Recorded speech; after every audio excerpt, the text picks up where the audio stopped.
Hello and welcome to this episode of Battling with Business with me, Gareth Tennant. And me, Chris Kitchener. In this podcast, we explore ideas and concepts around teams and teamwork, leaders and leadership, and all things in between.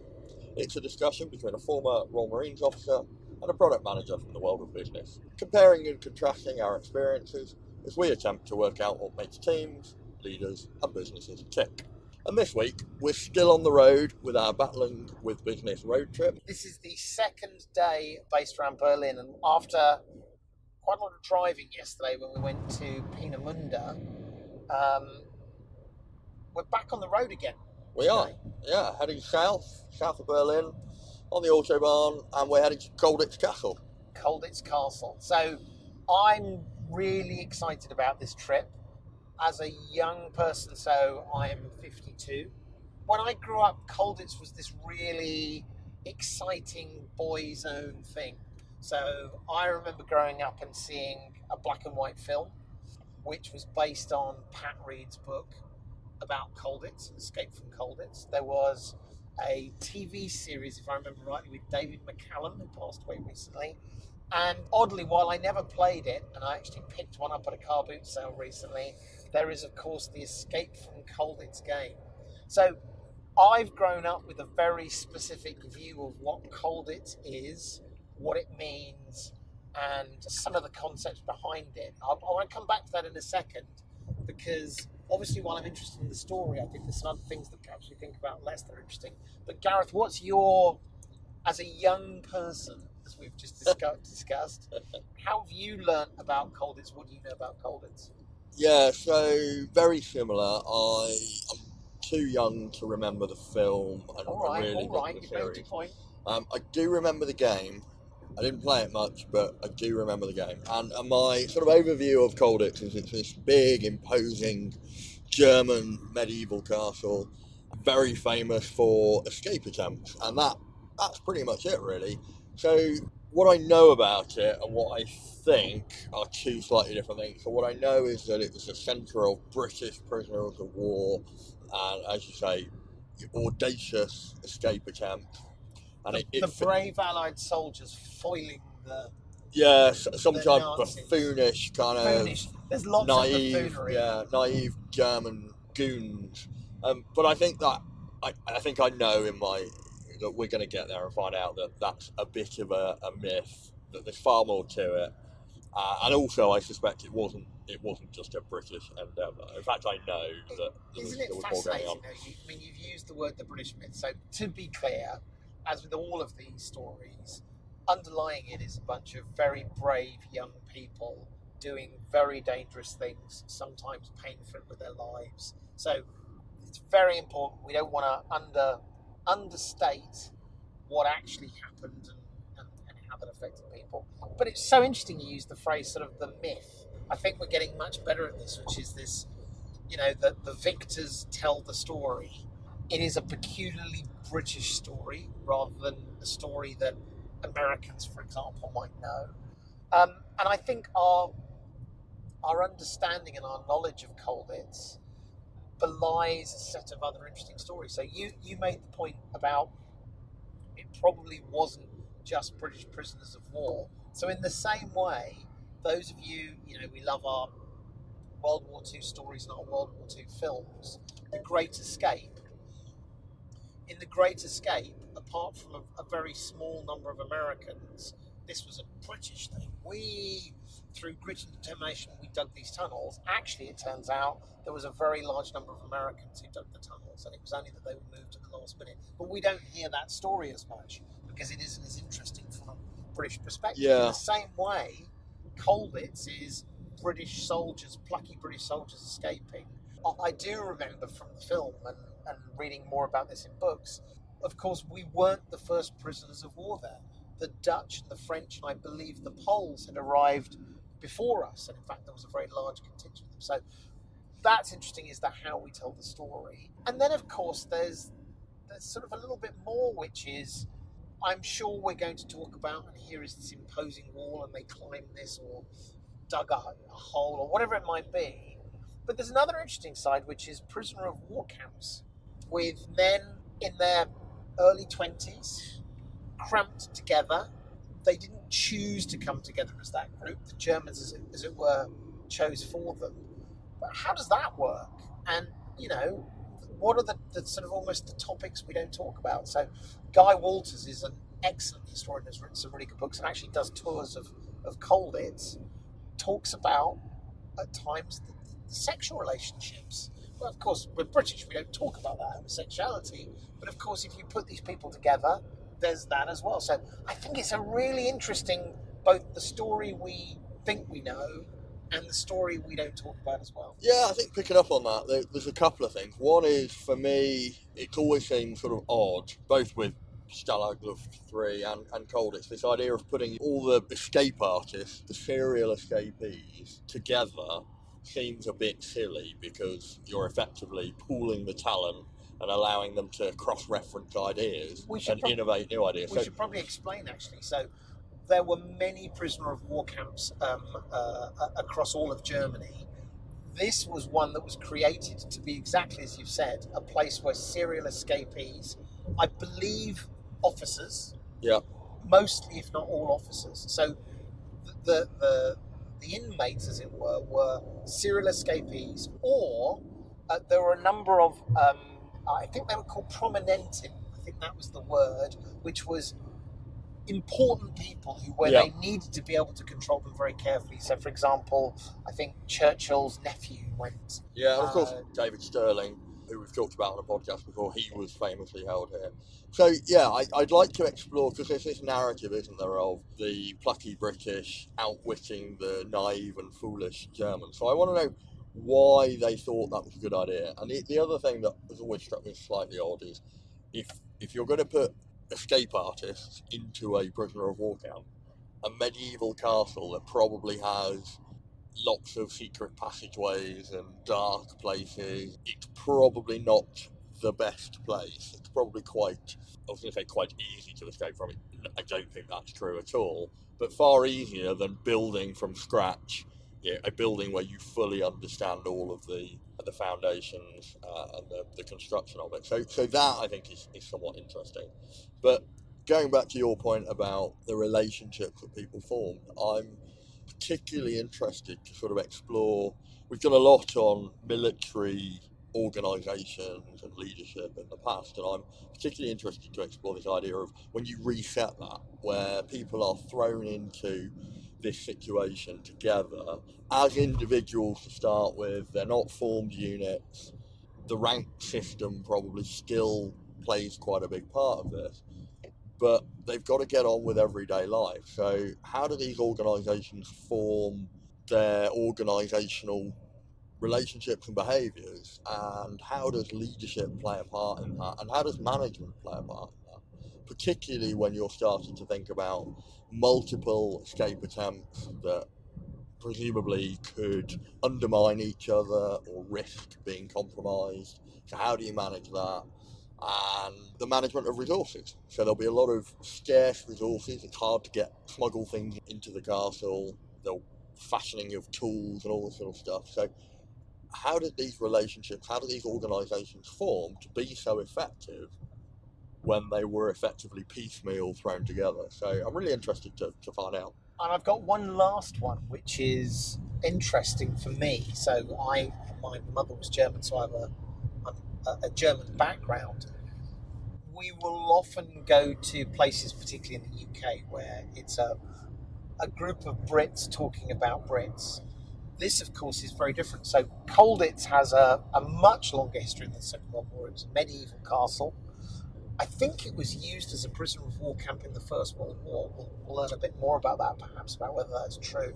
But even today, it's a youth hostel. You can go stay at Colditz Castle and get this. They let you out at the end of the next morning. I'm fascinated to see how the Germans tell the story of Colditz, because, as we've said, this is probably more of a British story, or at least it's more famous as a British story. How will they do that as well? So I'm fascinated with all that. But ultimately, for the person who did watch the black and white film, actually, I do want to see the castle walls. I do want to see that there's I believe, a glider that they built. So as much as we want to sort of talk about the leadership aspects, the management aspects, just to be clear to everyone, this is also a little bit of a boys' adventure. Awesome. Well, we'll catch up once we're inside the walls of the compound. Well, here we are inside the inner courtyard at Colditz Castle. It's quite odd, really, and I guess part of this is sort of the having seen the film, but also the reality. I'm always a big fan of trying and get closer to the history and sort of not to try and feel what it feels like, because that's artificial, but to be here and to connect. As you say, we're in this courtyard, which if you've seen the film would actually be very familiar, and you can look up at windows. There's 4 or 5 stories, and you can imagine prisoners' faces as they look out as well. Yeah, it's probably worth just pointing out that we're inside the courtyard, but we've been in and walked around, and now we've come back out. So this is not us entering in. And I suppose one of my first impressions is it's a lot smaller than I was perhaps anticipating It's it being. interesting, isn't it? How do we get these ideas of things that are big or small? Yeah. And yet, to your point, it is a large castle, but as you walk around the rooms, and as we went into the rooms where the Belgians were, or the French were, or the British were, actually it turns out they were generally quite small rooms. Yeah, and there was a lot of people here, and as we're here today, it's actually relatively quiet, off-season, I suppose, and it feels quite small. I would imagine when in the middle of winter and it's cold, and the conditions are damp and everything's a bit uncomfortable, and you've been here for months, years, and there's lots of you, it gets very, very enclosed, very claustrophobic. Absolutely. Well, I mean, it's just living in such close proximity to people without the ability to escape, and I mean that in the sense of being close to people. But we should talk about that, because I think there was some really fancy stuff. I mean, one thing I should say is, if anyone has the opportunity to come to Castle Colditz, you should absolutely do it. It was another one of those trips where you never quite know what to expect. They're going to let you into 3 nondescript rooms and say, just imagine some things happened here. And it wasn't that at all. They've got some really interesting technology where you walk into a room and, as it were, there's a 3D representation of what it would have looked like. And so, yeah, very, very well done. Very easy to understand the stories. Yeah, the use of technology. In stark contrast, actually, to Peenemünde, where you get a sense of it by literally walking the ground. But there's a small number of sort of signs you go read. Yeah, wonderful. So interesting. I mean, we said as we were driving down the Autobahn about what we're interested in. The one thing I was disappointed in, but I suspect it was always going to be the case, was understanding the lives of the soldiers together, or the prisoners together. And we didn't. Yeah. I think they almost have to tell the stories, the exciting stories, the escape stories, rather than sort of being able to delve into what did it mean when you put all these people together, potentially some of whom didn't like each other. There were hints every now and then, and maybe we'll come back and talk about one of those, but we didn't get that. We definitely got the sense that actually Colditz's role as a prisoner of war camp was a very, very fleeting and brief part of its history. So having a medieval castle that was built for sort of royalty in the area, that was a huge part of it and how it was built up. And then post-World War II, as I used the term that they used here, for the incurable insane. Yeah. It was an insane asylum. Yeah. And so actually... Which was its role pre-war as well. Okay. Yeah. So interesting that actually we're very focused on the World War II piece, but actually it's just a small part of the story. Yeah, and also, I had no idea, it was also an internment camp prior to the war from 1933, I think, for Germans who Political prisoners. Were political prisoners in voicing their dissent from the Third Reich. So a much, much wider history of the castle that absolutely needs exploring. But in terms of what we talked about on the Autobahn, so we were interested in, like as you say, the lives of the people. You do get a sense of how they filled their time. Yes, very well. So actually, I think it hints at what I was getting at about the relationship. I think the story that captured us perhaps the most was the escape that never was. So there were a number of different escapes. There was a sack where someone jumped in it was a sack, it was a mattress pallet that was being moved out. It was being moved out, and so it was loaded onto a lorry, escaping. And how did that end? Poorly? That's really interesting. So they persuaded some French prisoners of war whose job it was to move these old mattresses out. Presumably every so often they replaced them because they're filled with straw. And they persuaded them to carry this guy out sewn into a mattress. And they chosen the smallest, lightest guy. They caused a distraction, load him onto the van, and he successfully escaped. As they're telling the story on the digital map, it then shows him getting onto a train, and there was a whole load of discussion and sort of explanation of how they forged tickets and stuff earlier on. So sort of he gets on a train, and then the symbol suddenly changes to a German staff car, which I thought was somewhat interesting. He hitchhiked in a German staff car with an SS officer. So I presume this guy spoke good enough German. Or he was just so bally polite that when he asked the SS officer, could I have a lift, please? He couldn't resist. And then he then ends up walking a long way. So he gets hitchhikes a couple of 100 kilometres, and then he walks to Vienna.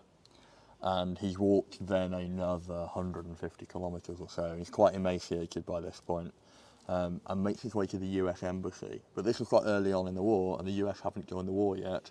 And they basically just said, sorry, we can't help you, we're neutral. So he had to surrender to the authorities in Vienna and was returned. Unbelievable. There are lots of other stories. There were stories of a French tunnel that was built. Yeah. And we actually got to peer down in the tunnel, and the tunnel's very much still there. They talked about 20 people digging the tunnel 24 hours a day, with the exception of inspections. Yeah. There was a little hint for me, which one of the other questions I asked was about how they were going to tell the story. And actually I thought they did an excellent job of talking very factually about what had happened rather than making particular judgment. And we'll talk about the Germans in a second. But I thought that was fascinating.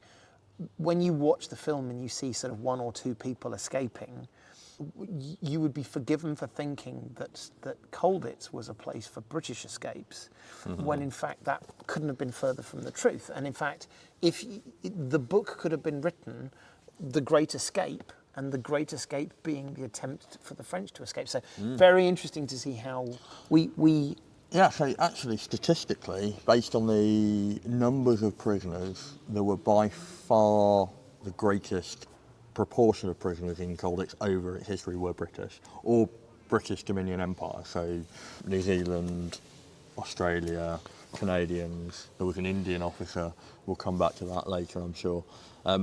But in terms of proportions of escape attempts, and probably more importantly, proportions of successful escape attempts, the Belgians are 1 for 1, so one escape attempt, one successful escape.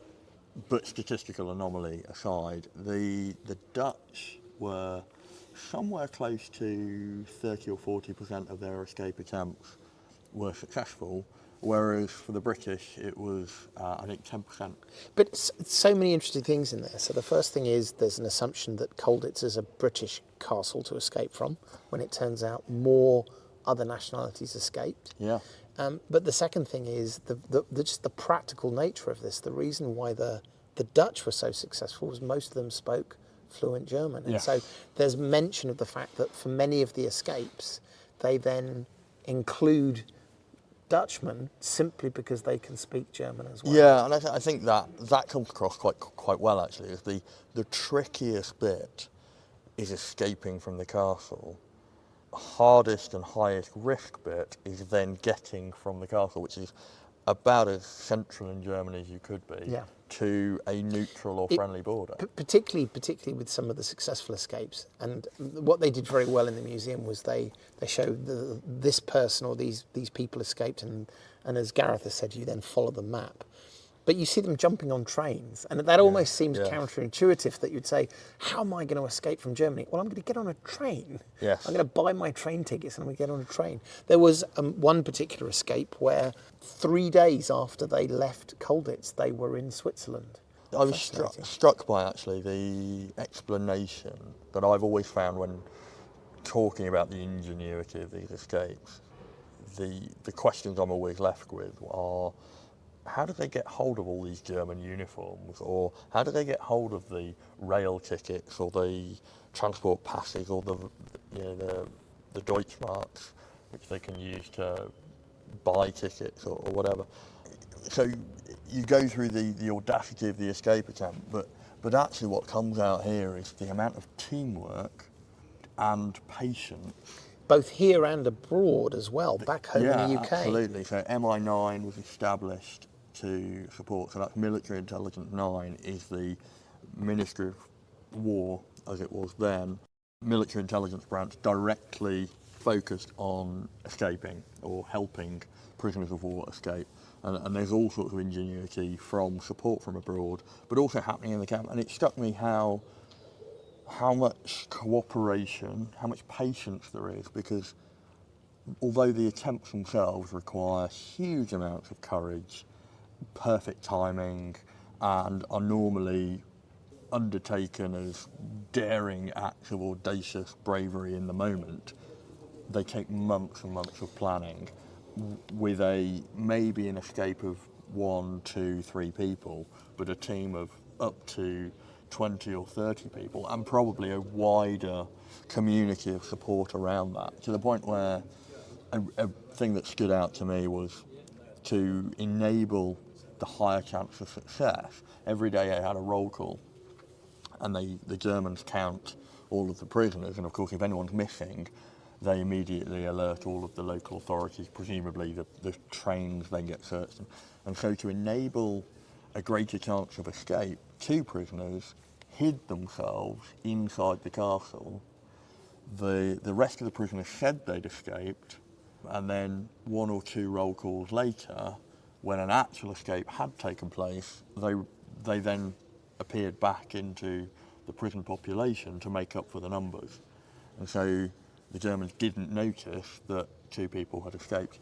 And that level of cooperation, forward planning and teamwork, I thought was quite amazing. Well, let's talk for a minute about the last planned escape, although it didn't come out. This was one that I'd heard about, and frankly is unbelievable. And that is two people, one certainly a pilot, I can't remember what the second one was. He was also a pilot. Was he also a pilot? Decided that the way that they would escape from Colditz is to build a glider. Now, I'd heard this, and I'd even heard that there was a photograph of a glider, but it was never clear whether they'd tried it, whether it was successful or possible. So it turns out that they obviously knew how to fly, but they thought that they could, if they could assemble a glider in one of the highest attics, which happened to not be looked at very much by the German guards, they could build a glider, and then through an ingenious contraption where a weight is dropped, dragging the glider out, they could get it to some sort of launch speed and the glider could fly. Of course, some small problems with this. Number one, they didn't know how to build a glider. So, Gareth, if you don't know how to build a glider, but you would like to, what would you do as an RAF prisoner in Colditz? Well, it's a somewhat difficult question, as I know the answer because I've just sat through the video, but I'd probably go to the library and look it up. Why would you go to the library? What on earth would you imagine would be in the library that would help you? There happened to be a book on the principles of flight with very, very detailed plans for building an aircraft. Unbelievable. In English. In English. It was an English book that was published in 1939 and somehow had made its way to Colditz Castle. Yeah. So there's this marvellous video they play where they're interviewing these 2 gentlemen in the 1980s, and there was this moment where he said, I mean, obviously around the castle there was all sorts of material that was just ours for the taking. And you're thinking, well, that's fine if you're building a small chisel or something, but this is a glider. It raised 2 really interesting points for me, which that particular escape attempt highlighted, but I think was systematic of the whole thing, which is, firstly, it comes back to my point about if you're going to put some of the best escapees of the war, why would you put them all together where they can share all these ideas? With all the material they need to build a glider. Yeah, putting them into a medieval castle that's got hidden alleyways and crumbling brickwork and is, as you say. But more importantly, I think it highlighted the sort of game from which you get this perspective, and there's a real contrast with where we were yesterday at Peenemund, where, as we said, 1,500 prisoners of war literally died through exhaustion because they were forced into slave labour, or were just in the extreme risk of Allied bombing. They were treated horrifically by the Guards and by the Germans, and it was a very visceral reminder of the evil of the German Third Reich and the horror of war. Contrast it to this feels relatively safe and protected from the wider war that's going on outside. This isn't a target of the RAF particularly. Well, in fact, it's deliberately not. Actually, I can't say this for sure. I think the Germans made it clear who was here, and specifically what the people they called the Prominenten. In other words, the people who were related to famous people. So one would imagine actually the RAF were very careful not to bomb Colditz.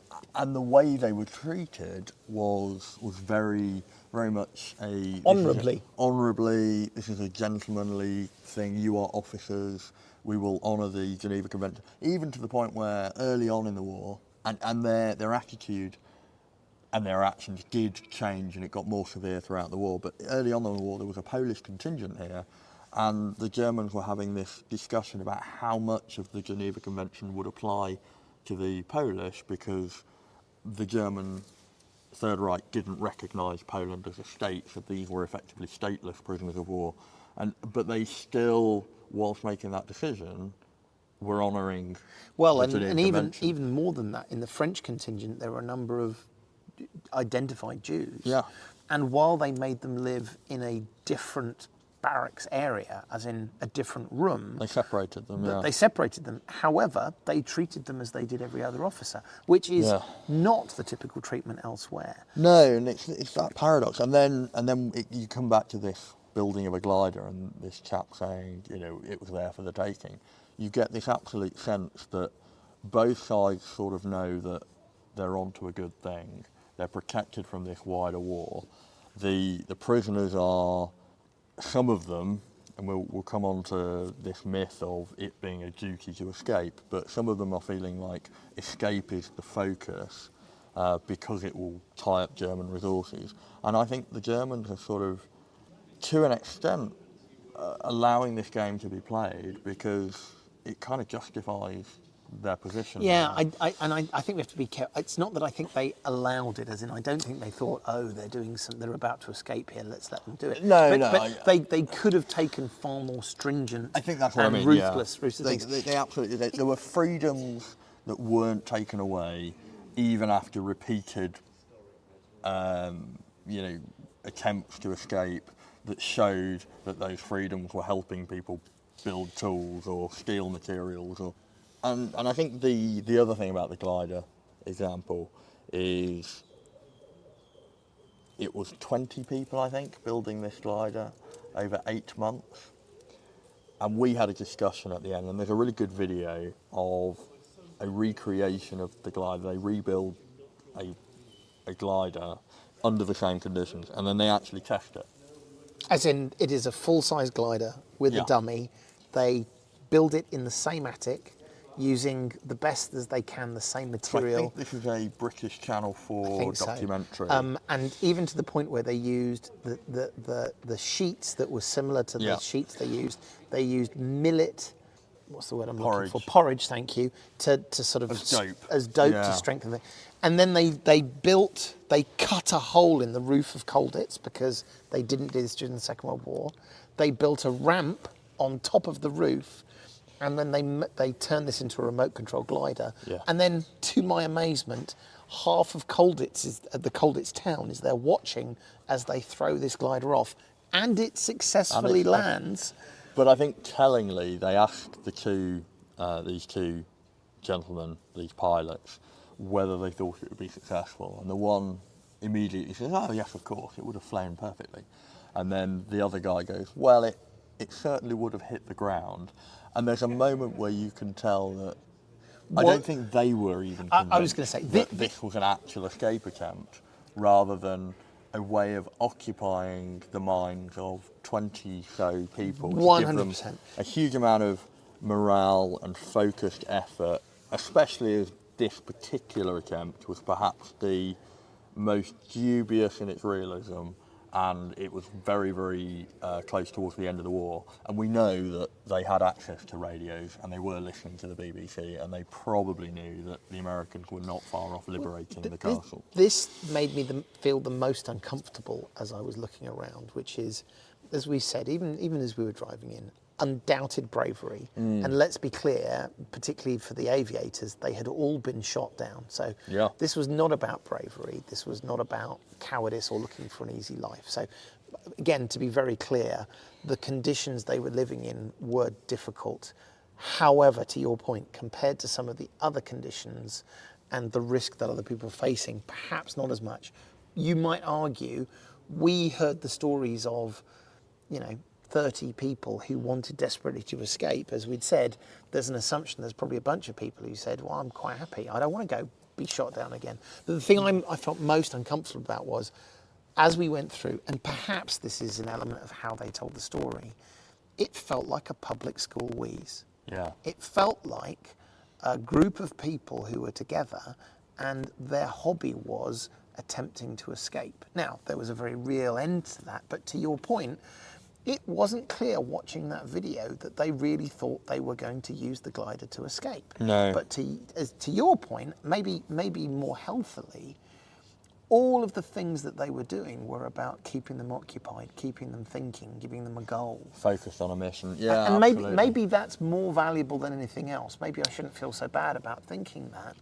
I was very struck by the lengths that they were going to conceal their activities, the ingenuity, the use of individual skills, and one of the questions I had coming into Colditz was, as this isn't a formed military unit, so yes, these are all military people, yes, the ranks sort of apply, and the war is on, and they have this overarching, strategic goal of undermining the enemy, but in reality, you're coming in as individuals. The skills that they're exploiting, apart from perhaps a pilot and a glider, which fits hand in glove, you've got people who were soldiers in the infantry, but their real skill is art, and they're part of the creative teams that are making uniforms, or there's the hand-making sewing machines. Well, there was the Dutch guy who was a locksmith and taught everyone how to break in. Yeah. Because that was his experience. And what I was really interested in was the teamwork and coordination. And I suspect out of, as you say, the 30 or so stories we heard, there was probably a larger group of people who were willing to support, but actually less dynamic in their actual escape attempt. We saw that there was lots of sports. Yeah. They ran an Olympics. Obviously, not necessarily many outside track and field events, but chess and some other things. No marathons. And no marathons.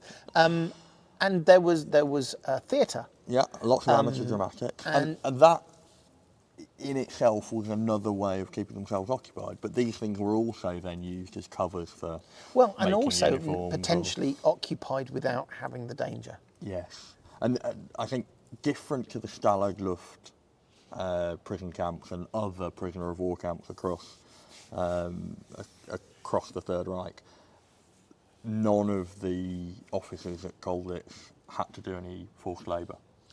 Well, that was another slightly uncomfortable moment, which we all knew, and I think we've even talked about a little bit before with Douglas Bader. But so this was an officers' camp. Yes. However, the officers brought with them. The senior officers had their own Batman. So I presume they didn't bring them with them, but I presume they were issued a Batman from within the ranks of other prisoners of war. Would imagine so. But otherwise, by the way, if that's the case, the fact that you take your Batman on an aeroplane and get shot down. Yes, yeah. Come on, Blogs, carry my parachute. Yes, sir. Yeah, exactly. But they were there to do the washing, the cooking, and the cleaning. And they were not to escape. And they weren't. So I don't think it was explicitly a forbidden activity, but they weren't included in any of the escape plans or escape committees. And there were very few escape attempts from within the NCO cadre of Batmen. And I felt somewhat uncomfortable, not just with that as a very obvious example of certainly the British, but I imagine this was across all of the different nations, bringing the class system of outside, inside. I think it extends the public school idea, which is, well, we bring rank and class with us, and we are quite happy to risk our lives and endure hardships, but we don't see that there's anything necessarily wrong with a Batman. But not only was that actually what they did at the time, but we've then exacerbated that myth because the film, the TV series didn't include. I don't remember. I mean, I could be wrong here. Certainly, the film, I don't remember seeing any Batman. It was all. I think they may have just been as background characters, but even in the museum, there's a singular reference to the fact that absolutely true. You know, we are exacerbating that myth by highlighting the heroes of these heroic escape attempts, whereas actually I think the underlying brilliance of this was the coordination, cooperation. But there were, as we say, some surly aspects to it. So the class system, and did you know there was actually a branch of the now infamous Bullingdon Club in Colditz Castle? And my understanding is they didn't mix with the other members of Colditz because they beneath were them. It was beneath them. Yeah. Well, let's touch on something else, which I think was both a surprise and also slightly uncomfortable. Again, we have this very white view of Colditz, which, to be clear, statistically predominantly was true. However, there was, as well as many different nationalities, be it Dutch, Belgian, French, Polish, Yugoslavian, I think there's a few Yugoslavs as well as Americans. There was a small number of Americans, including some of the prominent and some of the famous people were Americans. There was an Indian officer. Yeah. And so, again, you know, we never talk about that because that's not part of the narrative.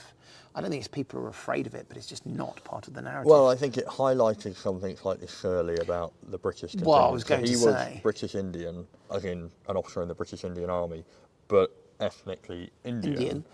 Was a nationalist. And we've just done an episode on Gandhi, and we talked about the dichotomy of being loyal to the empire against the Axis forces in the war, whilst also having the duality of being a nationalist. Well, that's exactly what this guy was.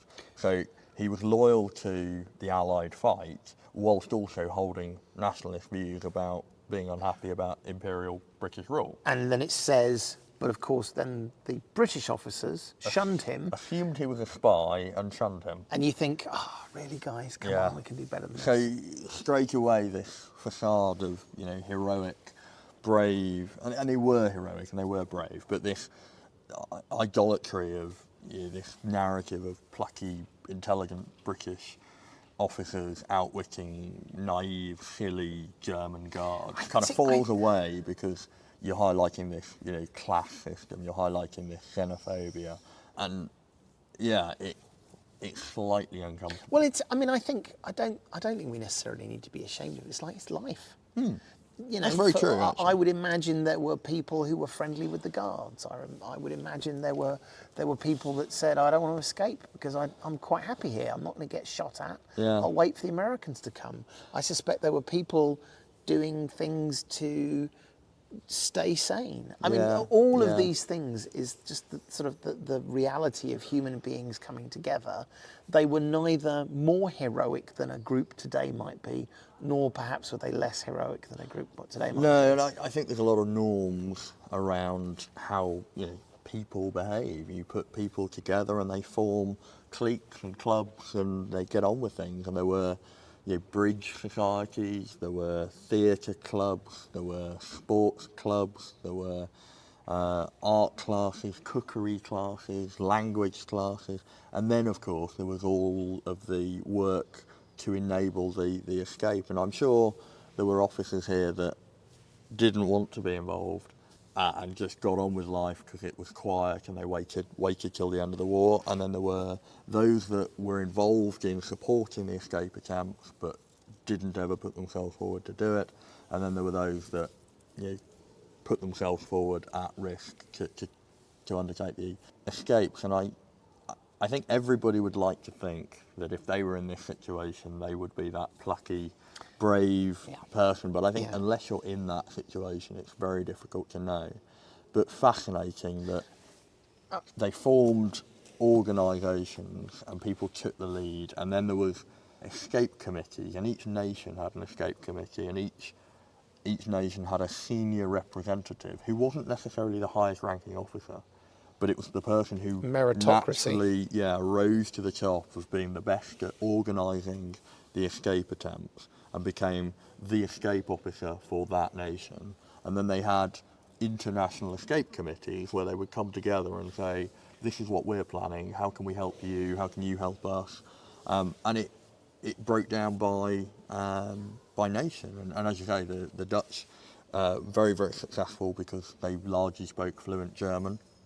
And so quite often a British escape attempt would take with them a Dutch person. Their pet Dutch person. To be their German speaker, And there was a lot of coordination, and there was a lot of creating diversions and all sorts. And I took away from this lots of boys' own stories of daring do, which is there are many. Well, and one of the things we observed is there are many stories of daring do that the museum covers in a little bit of detail, 4 or 5 of these escapes. But actually there were hundreds of attempt escapes. Yes. And we also wondered, again, people want to tell the story of Colditz because of its sort of glamour and the people involved. But actually, how many more escape stories, both successful and unsuccessful, have we just not heard? Yes. Because they didn't make it, or it was unglamorous. We don't hear as much about Poles or the French escapes when presumably they happened. Yeah, absolutely. And I wonder how much of that was, or is down to the permissive, it's the wrong word again, but the honourable nature of the German command here at Colditz particularly, as opposed to other places where the escape attempts were met with Great Escape, where many people after capture shot and killed. I like this as an optimistic way to sort of finish this up for me, which is the story of, you mentioned this before, where there were many of the inmates were trying to build equipment that would help them escape, whether it be lockpicks to move around the castle, whether it be clothes or documentation. But one example you talked about was the fact that one of the prisoners was allowed to build a sewing machine. And actually it's quite an amazing little thing that was hand-built together with a sewing machine. Yeah. The bit that I loved the most was the guards and the commandant allowed this British prisoner to have a sewing machine if he promised it wouldn't be used to help an escape. Yeah. That kind of, that hints at a time of chivalry and a gentlemanly sport of escaping from Colditz. Yeah, and lots of stories of similar kind of levels of ingenuity. Well worth coming to. They had a camera, which I think they'd had smuggled in, and then it got discovered. So one of the officers made a camera out of an old pair of binoculars. Where that came from, I don't know, and a cigar box. And again, just the level of detail, the level of effort and organisation that emerged out of this collective sense of purpose and keeping themselves occupied and supporting each other. I think there is a real sense of positivity out of something that is really quite dark. Yeah. And in comparison to last week's episode, yesterday at Peenemund, This is a far more optimistic story of the war and an optimistic story of human behaviour than perhaps we saw last week. I think you're right. Well, look, our time is moving on. We need to head towards the airport. Maybe what we do is we finish off with some last thoughts or some last topics. Maybe sitting here I wonder with a beer whether in it our was hands worth at the spending airport. just 5 minutes touching on an area that piqued my interest, and that was MI9. Yep. So I think we did very briefly mention MI9, but I think it's worth digging a little bit more, maybe touching on some of the ingenuity and creative thinking. We're always talking about creative thinking amongst teams. The fact that, I mean, do you want to talk actually about who MI9 was? That's just as a sort of brief introduction. MI stands for military intelligence, and there was a whole series of MI organisations established during the Second World War. And of course, the two most famous that have endured since then are MI5 and MI6. There was a whole range of them. And I can't remember how many there were, but they had... And I can't remember whether MI9 was a World War I invention or No, World War it II. actually invented because of Colditz, and the first escapee from Colditz, who, if you remember, was... What was the first escape? First successful Brit. He got out with a Dutch guy, and they walked out of the camp dressed as German officers, and audaciously walked through the barracks of all the guards, got saluted, got doors open for them, and walked straight out. I think they didn't fancy their chances at the main guard at the main gate, and so they jumped over the wall. Off the bridge. Under their German uniforms were their German peasant clothing, and under their German peasant clothing was their RAF uniform, so that and presumably the Dutch officers' uniform, so that they wouldn't be shot as spies. And they made it back, and he became then the head of intelligence for aiding the escape of prisoners of war. I didn't know that, but the ingenuity and what they were able to do is astounding. And we saw a tiny amount of that when we walked around the museum. But just to give you a sense, there were compasses that were hidden inside of pens or tunic buttons. And by the way, I should make the point, some of these things were sent directly to camp inmates, whether it be Colditz or Stahlgruffs of various kinds. Some of these were effectively standard issue. So all aircrew would wear those. So the compasses, particularly in tunic buttons, I love this little fact, they used left-hand threads, so that if Germans discovered them and tried to screw them open, they would screw them closed. Yeah, they would have to. I love that little touch, which is, I mean, the British would know, try the other way. They printed maps on silk. Yeah, because they could be put into very small spaces and they wouldn't rustle, and they were disguised as handkerchiefs and things.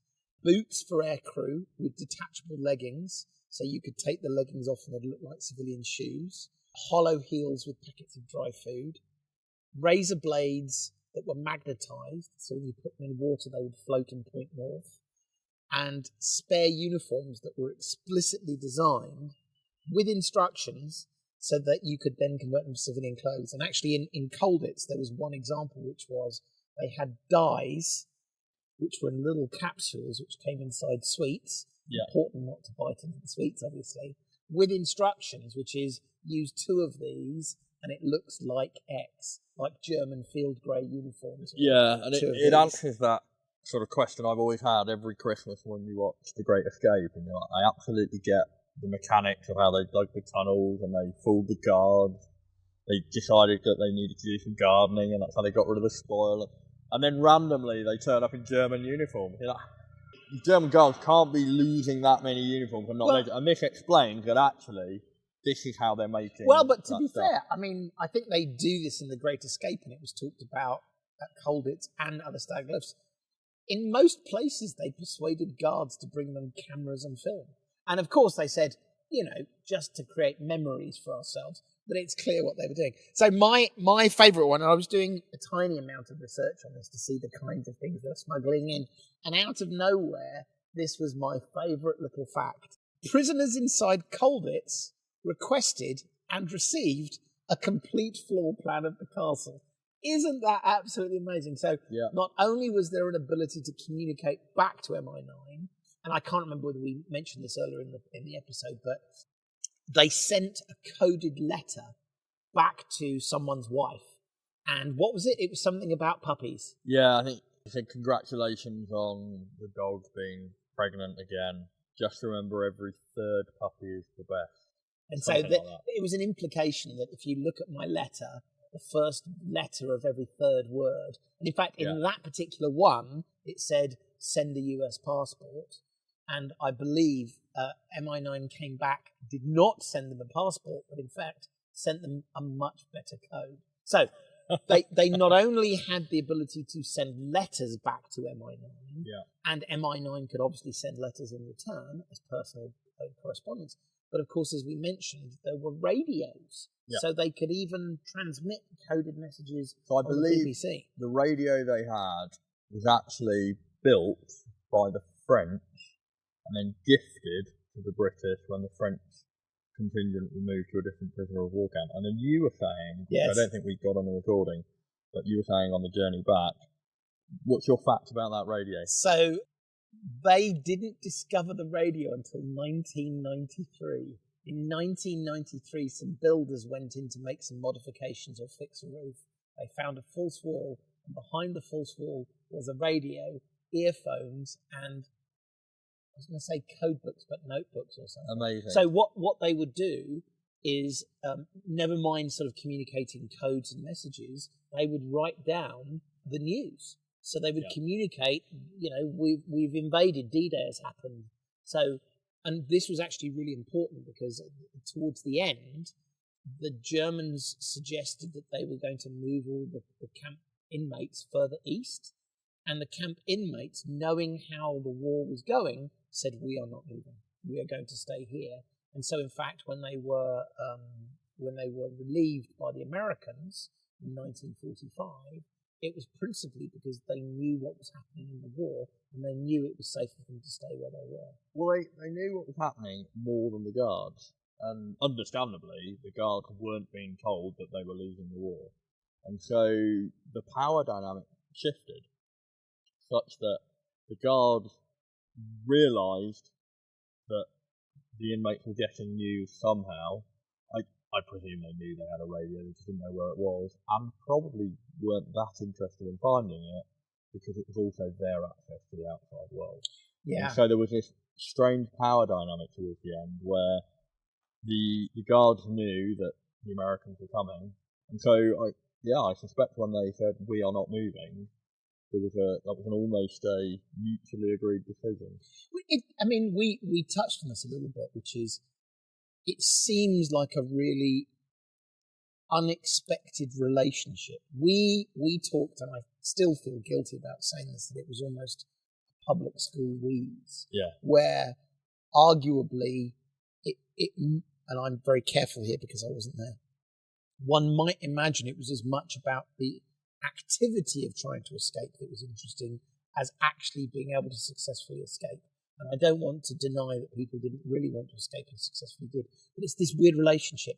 The way the Germans treated them, almost to the degree of, you wonder whether there was almost this unspoken, listen, we'll look after you, you look after us, you're not bad people, we're not bad people. And therefore, I have to believe that the Germans would have wanted to find the radio. But on the other hand, I think the implication is, listening to BBC perhaps isn't a terrible thing. Let's not cause more trouble. It's a really interesting relationship. Isn't it? And I think there's firstly that you and I were having a conversation about, if you were the guard, what would you do differently? And I was saying, well, I wouldn't have built it in this ancient castle. Actually, you were quite specific about this. But then I started thinking about it, and I was like, well, actually, one of the ways that you would probably want to prevent or mitigate the willingness and the appetite to escape is to mollify the prisoners, to keep them occupied, to give them things to do. And so there's this sort of, where do you find the balance between allowing them to do other activities, and we've talked about how those activities became deceptions or masking for actual development of escape plans, making costumes for theatre productions looks very similar to making costumes for escapes, that kind of thing. And so how do you psychologically mollify people to not want to escape? And we don't know how many of the inmates didn't really bother to escape because it was actually a better place to be. It wasn't being bombed. It wasn't. Well, as we said, the fight. glider pilots, were they building the glider because it's interesting in a wheeze to build a glider? Yeah. Or were they building the glider because they wanted to escape? Difficult to tell. Yeah. And perhaps rightly, no one asked them that. Let's not underplay the physical difficulty that these escapes took. I mean, just looking at the crawl space between the floorboards in the French, that would have been 8 inches tall. Yeah, that would have been claustrophobic. It would have been uncomfortable to the point of painful. It would have been something they had to do several times a day for 9 months. Well, look, that's probably a good place to finish it. So we hope you, I was going to say enjoyed. We do hope you enjoyed it, but I hope you were happy to allow us these last 2 episodes, that both the visit to Peenemünde and the visit to Colditz. If you, the listener, are even half as nerdy as we are, we can heartily recommend a trip to Peenemünde. And for those of you who would ever consider such a thing, go find Prüfungsstand 7, because we went and had a look at that, and that was something to go see. But also to Colditz as well. Colditz is probably the more organised and probably the sort of almost more family-friendly. But there's an excellent tour. It's an excellent museum that I think everyone can go to. Peenemünde a little bit less so, but for those people who really want to understand and go and visit, that was really, really excellent. So we hope you've enjoyed it. We're available on Twitter, Battling with Biz. We are on email, specifically battlingwithbusiness@gmail.com. Like and subscribe, as they say. Thank you for listening. We will speak to you again very soon. Until then, goodbye. Cheerio.